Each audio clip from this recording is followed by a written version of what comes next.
Hey, good morning. Yes, it is. It is Saturday. So, what do you want to talk about today? And I thought we'd talk about tools in general. You know, how do you run your shop and how do I run my shop? And the ways that we can be better equipped, I guess is the right word. So, stay tuned.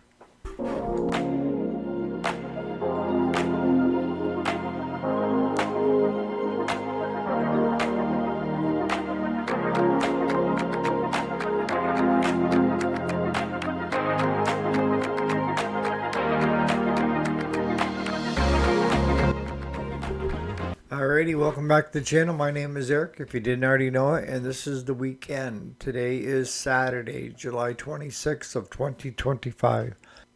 So, what am I talking about when I say tools in general? And I've been asked this question before of if you're a shop owner and you hire a mechanic, should the mechanic have their own tools? And I've always looked at this as a double-edged sword. You know, some shops require a mechanic to have their own tools. And I think, the basic tools and stuff like that, if you're a mechanic, you probably have tools up the yin yang anyways, right?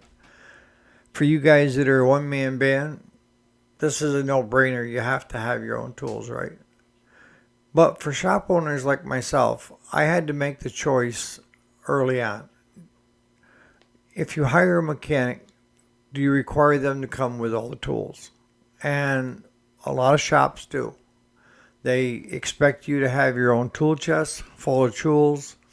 And some shops where my son works as a car dealer even require him to have the diagnostic equipment, the software programs to be able to run diagnostic on certain individual vehicles that are his specialty.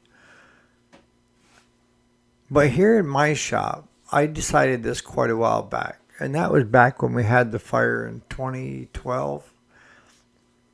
And Claude lost a lot of his tools in that because he had his own tools. And of course, my insurance paid him, but he still, most of his stuff were Snap-on. And when we decided to keep going, because I could have taken the check and just cut my losses. But I had at the time 4 employees here and 3 overseas. And decided, no, we're going to continue on. This is a good deal. And the parts business for us is where the money was. We did the mechanical on the side because that's how we first started out.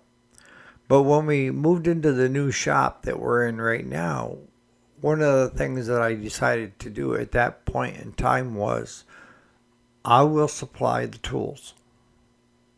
And I put in brand new tool chests. We went and did a big shopping haul at Harbor Freight and started looking at specialty tools and stuff. Now, a lot of shops have a different take on it. They look at it as if you're the mechanic, you need to supply your general tools. But we as shop owners will supply the specialty tools. That way, in the event that you leave and I have another mechanic come in, the specialty tools are there if need be. Again, other shops require their mechanics to have their own specialty tools. I'm curious in the comments what your take is on this. But I know that with us, we have a lot of specialty tools. We do, a ton of them.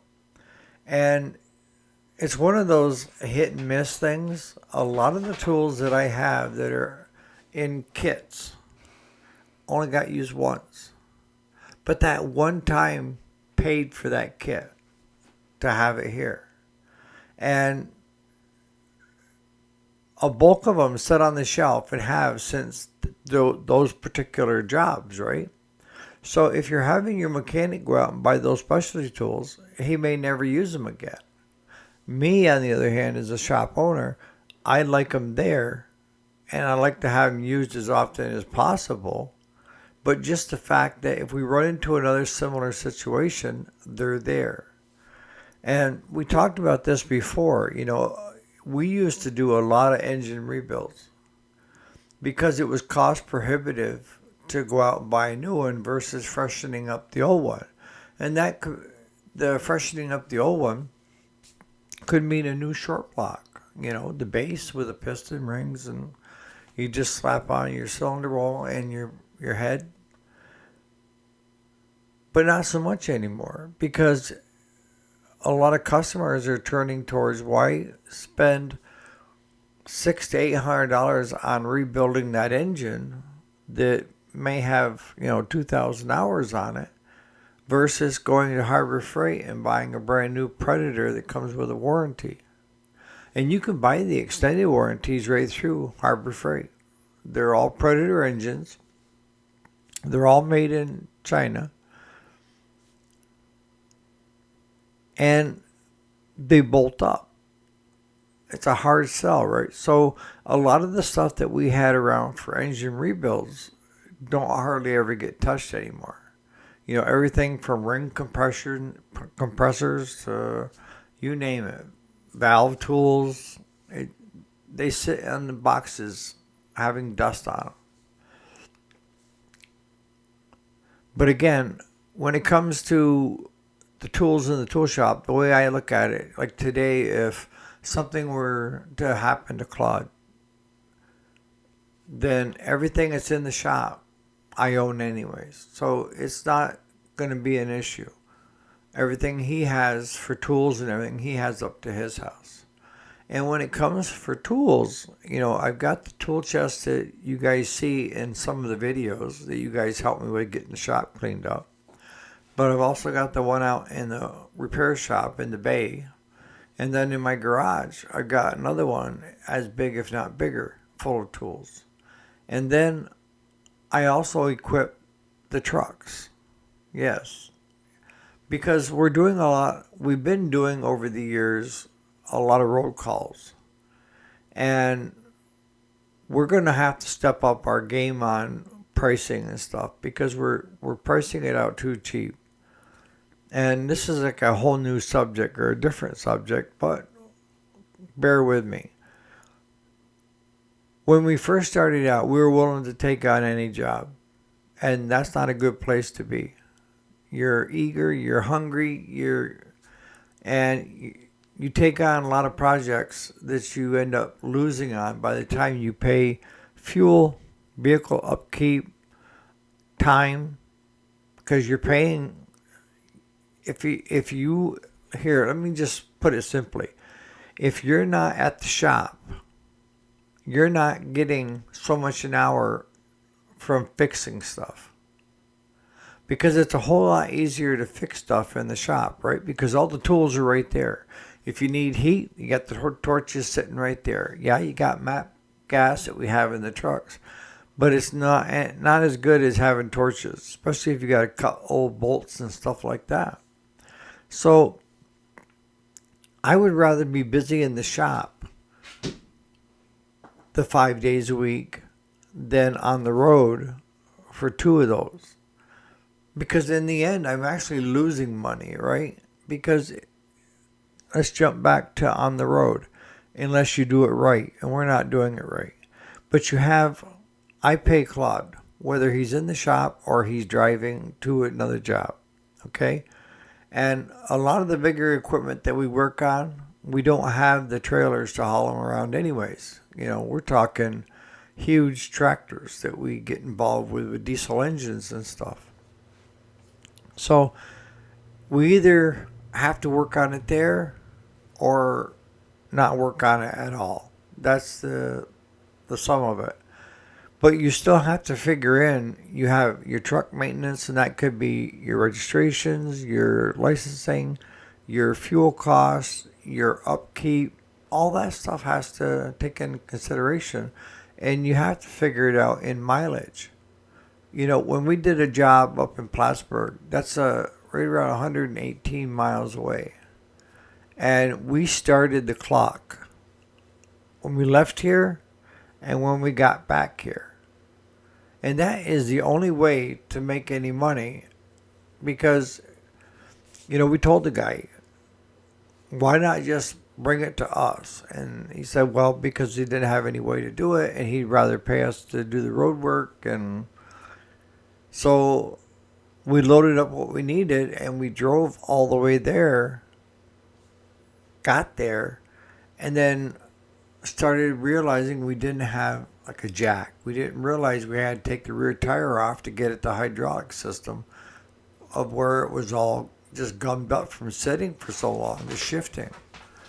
So over to Tractor Supply I went. I bought a lift jack, floor jack, so we could get the tire off the tractor. Did I bill him for that jack? Absolutely. And that's what I explained to him. If I have to get stuff and do running while I'm there, you're paying for it. Because if we had it at the shop, we've got 3 floor jacks already. We could have done it quite easily or winched it with a cable. But if you're doing road calls, you have to figure out so much in maintenance, so much for an hourly rate that you're paying your mechanic. And if you're there, I'm sorry, you need to have an hourly rate too. If you got 2 guys on a road call, you should be billing for both guys, not just for one. See, we lose a lot of work, I'm sure of it, because people will call and nobody's there because we're on a road call. And most people, if they want it now and not an hour from now. They want it now. So if you're not there answering phones, then you're not getting the work or selling the parts. You can give out your cell phone number, but honestly, I don't want anybody bothering me after shop hours. We have a landline for the shop, and you can leave a message. I don't want you calling my house. I don't want you showing up at my house. Unless you're a really good friend, I guess. But still, I don't want to. When I leave the shop, I'm not interested in talking shop talk. I don't know how the rest of you guys are, but I don't feel right. Even here with my heart, okay? My nurse practitioner for cardiology retired. She lives up next to the farm, her and her husband. Great friends and a great couple. But I don't feel right going up and talking to her about my health after she spent all day long doing just that. Because I know what her answer is going to be. If I'm in doubt, go to the ER. But she would still make time for me, okay? But the thing is I don't like to bother people on their time where they're away from work.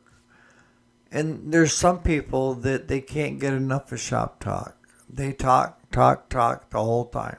Me, when I leave the shop, what I try to physically do and mentally do is turn the shop off and then turn my personal life on, if that makes any sense. Because if you don't, people will start showing up at your house. And we had this problem, on weekends, 9:30, 10 o'clock at night. And if you guys know this puppy, I'm in bed by 7. I am. And that reminds me of the one time that, this is another tangent. This is what happens when you have a brain of a 5-year-old. You can't keep a thought. But we had this guy on Facebook that was selling a riding lawnmower, okay? And he wanted $800 for it. But what he did was he put a picture of a John Deere 420 Dozer, the old style. And it said the picture, and it said the Dozer, and it said but he had screwed up, and it should have been a lawnmower, I guess. So we drove over, because the guy said that his friend would be there. So we drove over with the trailer, paid the guy, loaded the Dozer on, brought it home, and it sat in my front yard, still on the trailer, okay? 8 o'clock that night, I never heard them. Troopers are pounding on the door out front. They are. Claude's a criminal anyways. So they leave a note and a message on my answering machine saying, please call us. This is the state police. Oh, crap. So I gave them a call, and they came right out. And I showed them it was still on Facebook Marketplace. There's the Dozer. There's the description. There's the price. We paid that price. And they could see it. And they actually took pictures of my screen with their phone. And we all got a good laugh out of it.